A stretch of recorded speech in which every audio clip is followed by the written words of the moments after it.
او په دې باندې سړي د زړه مطمئن شي او د ژوند ډېرې مسلې ورته اسانې شي چې زړه کې دی چې الله موږ سره دی. زیات به څوک وي چې هغه ته سړی وایي چې ښه دوست دی، چې الله دوستي وکړي د چا سره نو د ده سره څوک نشتی،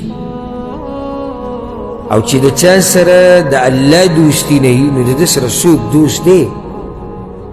سم خیال دی. زه اکثر دا جمله درسونو کې د ملګرو ته او مخکې هم ویلې تاسو به اورېدلي چې یو سړي سره الله وي د ده نه څه ورک دي، څه دي ورک دي، او چې د یو سړي نه الله ورک وي هېڅ شی ورسره نشته، هېڅ ورسره نشته چې الله ته ورک وي. نو فاعلموا ان الله مولاکم، دې سره زړه مطمئن کېږي. احد جنګ چې کله آخري مرحله کې ابو سفیان چې ورغی مسلمانانو پسې هغوی پناه اخیستې وه د احد په دې غر کې، نو څه اواز یې ورته وکړو او پیغمبر بیا د ابوبکر بیا د عمر او د ټولو تپوس وکړو او بیا د وی یاده کوي زموږ سره هبول دی او تاسو سره هبول نشتی، یا لات ته موږ سره لات بوت ته موږ سره تاسو سره نشتی، منات او دا یعنی زموږ سره مشران دي، زموږ معبودان دي، ستاسو سره څوک دی؟ ښه د نورو خبرو جواب پیغمبر صلی الله علیه وسلم ملګرو ته یې مه ورکوو، دې ځای کې پیغمبر صلی الله علیه وسلم جواب ورکړي. هغوی یا رسول الله څه ورته ووایي چې الله مولانا ولا مولا لکم،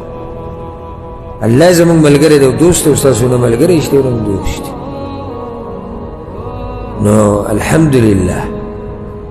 او په دې باندې سړي د زړه مطمئن شي او د ژوند ډېرې مسلې ورته اسانې شي چې زړه کې دی چې الله موږ سره دی. پته نشي تاسو به چېرته د ښه ګمان به د باندې کومه خو نور اخوا پته نه لګي چې د قرآن چې تاسو وایي تاسو د ایتونو کې سوچ کوئ او که نه او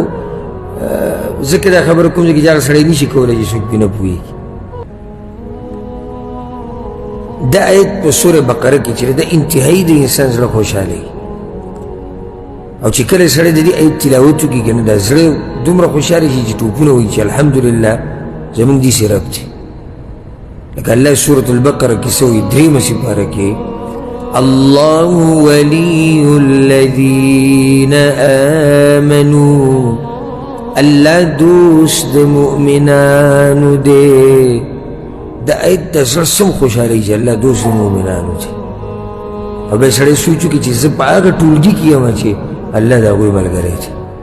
صحیح ده زه کمزوری یم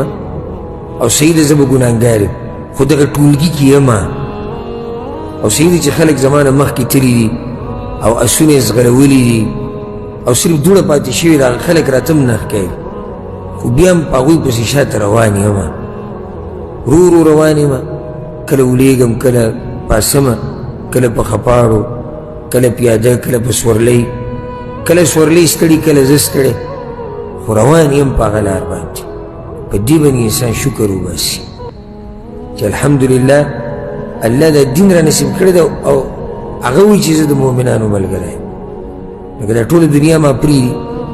څه پروا مې نشته، دا خبره به دې په زړه کښې بیا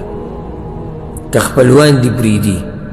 که دوستان دې پرېږدي که یاران دې پرېږدي که بچي دې پرېږدي که مور پلار دې پرېږدي، زړه به دې په دې خوشحاله چې عرش والا ما سره دي او مؤمنان ما سره دي. سورة فاتحه کې په مخه موږ وایو په هر رکعت کې اهدنا الصراط المستقیم، یا الله ما ته وښیه نیغه لار.